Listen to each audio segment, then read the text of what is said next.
sentenced Jessica Adams to 99 years and 70 years, and Laura Chris to 70 years. All of those sentences will run concurrent, meaning at the same time.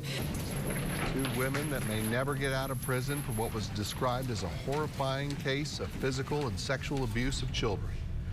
It's good to see you again. I'm Brian Munn. And I'm Lauren Motter. 33-year-old Jessica Adams and 57-year-old Laura Chris sentenced today for a crime that came to light when an iPad with evidence was found by a pawn shop manager.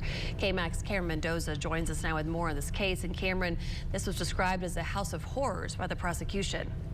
That's right, Brian and Lauren. The PC affidavit listing horrific details for that child who was sexually, verbally, and physically abused at the hands of family members and their landlord. Back in 2020, a child made outcries of sexual abuse to a police officer and had visible bruises on their body.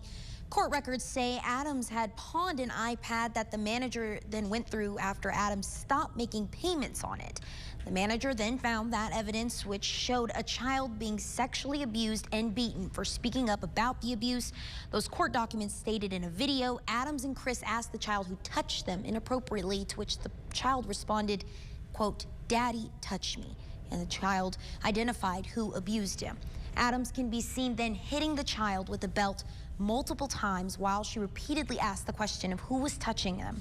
Prosecutors Laura Beth Fawcett says the victim had learned to just lay there and take the abuse, something that now the child will live with forever.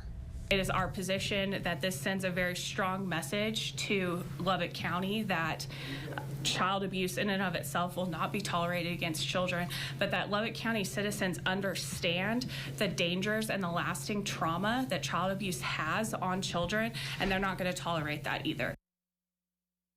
All this coming out thanks to that manager of that pawn shop reporting what happened, what the prosecution says about that, and identifying signs of abuse. We'll have that coming up tonight at 10.